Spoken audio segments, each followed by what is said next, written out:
The first thing you need to know to understand is that I am alone. I've been alone for a pretty long time now. I'm used to it. I'm content. Before I became more or less a hermit, I found that I had two passions in life. One was performing. Even today, when I find I can't relate to others, I can still stand in front of them, make them laugh or surprise them. The irony is strong enough to taste. It doesn't taste good. In case you're wondering, my second passion was a girl named Kathryn, but I'll get to that later.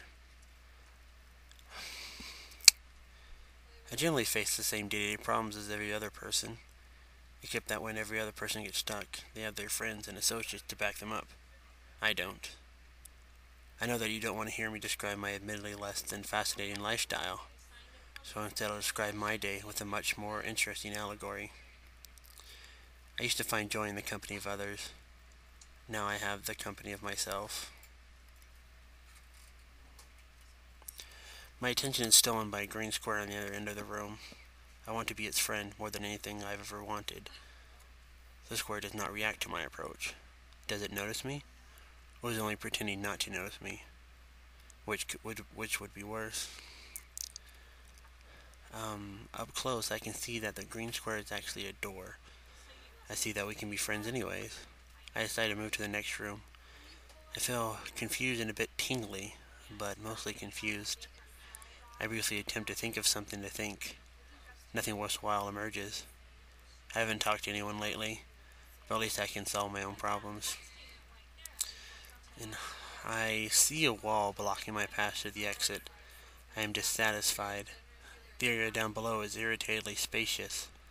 I notice a strange force field in this room. I become gradually more and more curious. I find myself unable to comprehend the purposes of this force field. It doesn't seem to block me at all. A staircase. Staring at this worthless large staircase, I reflect on my past struggles. I search for reasons why I don't desire companionship. I set on the avoidance of the issue. I can clearly get by without others. Anyway, I find myself unable to leave the question alone. Why can I not be with other people? I've gotten used to the idea of solving mental problems. I think back to the first day that Kathryn and I met. Our paths converged, and suddenly we were a team. This was before I was as reclusive as I have become today, so I had not learned to truly multitask yet. That talent grew out of simple necessity.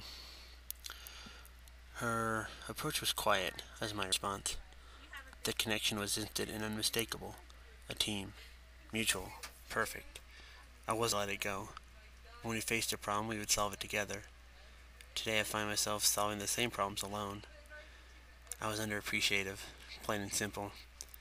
I didn't understand how much she needed me. It was perfect. Everything. It was all perfect.